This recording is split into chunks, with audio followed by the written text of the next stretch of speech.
नमस्कार दोस्तों, एक बार फिर से स्वागत है आपका मेरे YouTube चैनल एंटरटेनमेंट जोन में। दोस्तों, पश्चिम बंगाल में खेला होबे का नारा देने वाली ममता बनर्जी इंडिया ब्लॉक के साथ कभी हाँ और कभी ना वाला ही खेल खेल रही हैं। जब भी ममता बनर्जी विपक्षी गठबंधन को ना का संदेश देती हैं, ऐसा लगता है वो एनडीए की तरफ हाँ के इशारे कर रही हैं। लेकिन दोस्तों, पिछले कुछ सालों से बीजेपी और टीएमसी के बीच की तकरार को देखते हुए ऐसा कुछ होने की उम्मीद ना के बराबर ही है।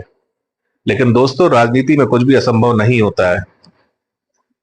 ऐसे कारण हैं जिससे राजनीतिक विश्लेषक इस बात की संभावना भी जता रहे हैं कि ममता दीदी लोकसभा इलेक्शन के रिजल्ट के बाद एनडीए की तरफ रुख कर सकती हैं। तो दोस्तों, आज का हमारा वीडियो इन्हीं सभी कारणों को आप लोगों को दिखाने के ऊपर बना है। तो देर न करते हुए चलिए वीडियो को स्टार्ट करते हैं।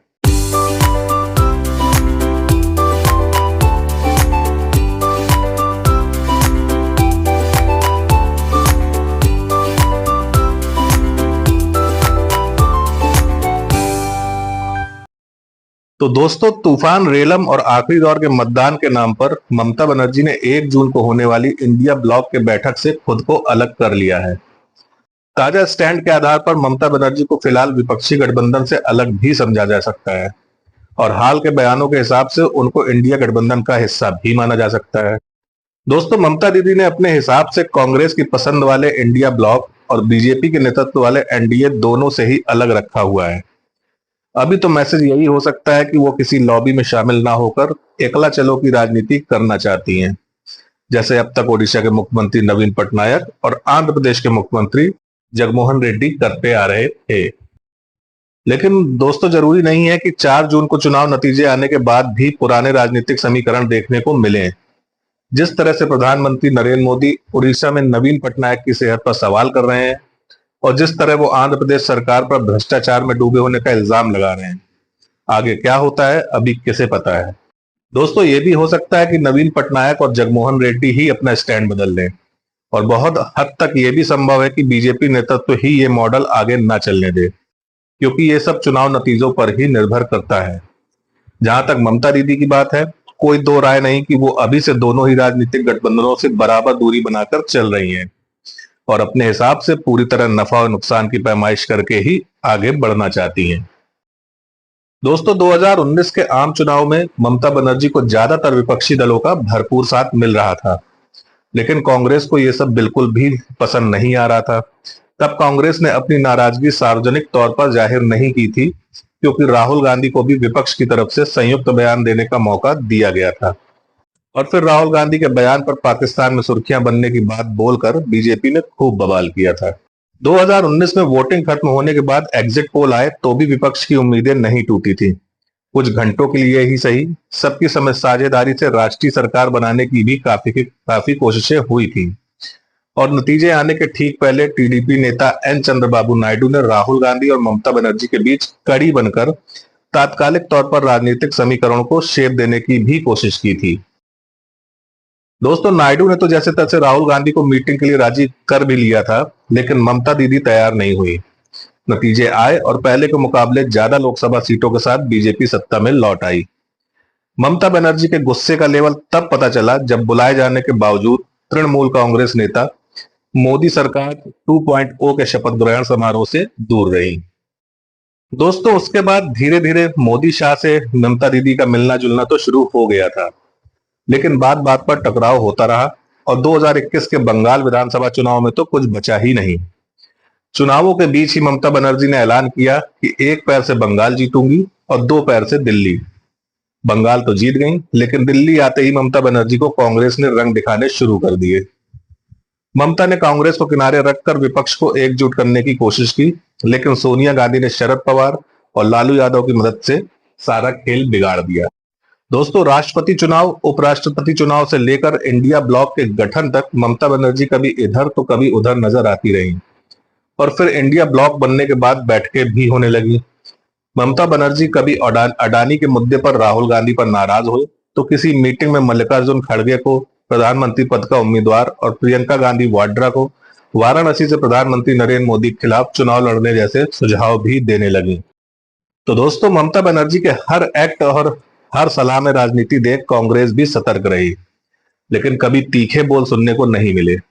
राहुल गांधी से लेकर जयराम रमेश तक सभी ममता बनर्जी को लेकर नरमी से पेश आते रहे, क्योंकि सारी गर्मी तो अधीर रंजन चौधरी ने अपने माथे ले रखी है। ममता बनर्जी की गतिविधियां भी इस बीच ऐसी लगी जैसे कोई घात लगाकर राजनीति कर रहा हो। मणिपुर से भारत जोड़ो न्याय यात्रा पर निकले राहुल गांधी के बिहार पहुंचने पर जो होता वो होता ही।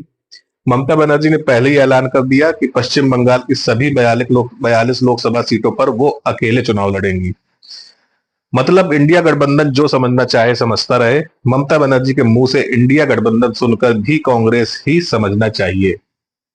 लेकिन दोस्तों, रामलीला मैदान की रैली के लिए ममता बनर्जी ने डेरेक ओब्रायन को दिल्ली भेज दिया, ये बताने के लिए कि तृणमूल कांग्रेस गठबंधन से पूरी तरह बाहर नहीं है। फिर एक दिन बोल दिया कि इंडिया गठबंधन की सरकार बनी तो टीएमसी बाहर से सपोर्ट करेगी, और फिर ममता दीदी ने यह भी बोल दिया कि वो इंडिया गठबंधन का ही हिस्सा हैं। लेकिन लेटेस्ट अपडेट ये है कि एक बड़े ही स्पष्ट और वाजिब बहाने के साथ ममता दीदी इंडिया ब्लॉक की चुनावों के बाद पूर्ण बैठक से पहले ही दूरी बना ली है। क्या ममता दीदी ने चुनाव नतीजों का अंदाजा लगा लिया है? और क्या ये बीजेपी से नजदीकियों के लक्षण हैं? दोस्तों, बीबीसी ने कोलकाता के सियालदह स्टेशन से डायमंड हार्बर जाने वाली लोकल ट्रेन में एक सब्जी वाले के हवाले से जो बात बताई है, उससे तो लगता है जैसे लोग चुनाव के पहले से ही टीएमसी उम्मीदवार अभिषेक बनर्जी की जीत पक्की मानकर चल रहे हैं। डायमंड हार्बर इलाके की तमाम समस्याओं का जिक्र करते हुए सब्जी वाला कहता है, इस बार विपक्ष ने यहां कमजोर उम्मीदवार उतारकर अभिषेक बनर्जी की हैट्रिक की राह बेहद आसान कर दी है। दोस्तों, सब्जी वाले का कहना है, इलाके में यह भी चर्चा है कि शायद बीजेपी और तृणमूल में सेटिंग हो गई है। बीजेपी उम्मीदवार अभिषेक के मुकाबले काफी कमजोर है। तमाम समस्याओं और आरोपों के बावजूद इस बार भी टीएमसी की जीत लगभग तय है।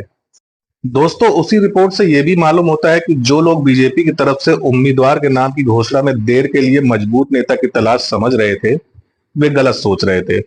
एक गुमनाम नेता के हवाले से बताया गया है, सबने अभिषेक के खिलाफ लड़ने से मना कर दिया था। पश्चिम बंगाल जैसा ही मामला 2014 के आम चुनाव में उत्तर प्रदेश में भी देखा गया था। जब चुनाव नतीजे आए तो पता चला समाजवादी पार्टी सिर्फ वही सीटें जीत पाई जिन पर मुलायम सिंह यादव और उनके परिवार के लोग चुनाव लड़ रहे थे। मुलायम सिंह यादव तो 2-2 सीट से चुनाव जीत गए थे। तब ये जोरदार चर्चा रही कि समाजवादी पार्टी और बीजेपी के बीच पहले से ही सेटिंग हो चुकी थी।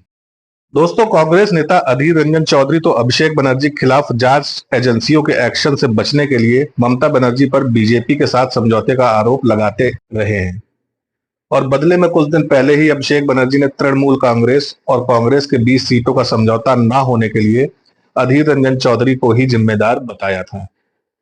ऐसे हालात में भला ममता बनर्जी के इंडिया गठबंधन से दूरी बनाने को कैसे समझा जाए? क्या यह एनडीए की तरफ किसी तरह के झुकाव का संकेत नहीं हो सकता है? तो दोस्तों, आज लोकसभा चुनाव के आखिरी चरण का मतदान हो रहा है और 1 बजे तक लगभग 40% मतदान हो चुका था। मतदान खत्म होते ही विभिन्न न्यूज चैनलों के एग्जिट पोल भी आने शुरू हो जाएंगे। लगभग तस्वीर साफ हो जाएगी कि 4 तारीख को क्या होने वाला है। अब दोस्तों, देखना यह दिलचस्प होगा कि एग्जिट पोल के बाद ममता दीदी का रुख क्या रहता है और उनका अगला कदम क्या होगा। तो दोस्तों, ये था मेरा आज का वीडियो। पसंद आया हो तो कमेंट करके जरूर बताइएगा, और हमेशा की तरह एक लाइक जरूर कर दीजिएगा, जिससे कि हमारा वेतन हमें मिलता रहे। चलिए मिलते हैं कल एक नए वीडियो के साथ, सिर्फ और सिर्फ एंटरटेनमेंट जोन चैनल पर। तब तक आप अपना बहुत ख्याल रखिएगा। धन्यवाद दोस्तों।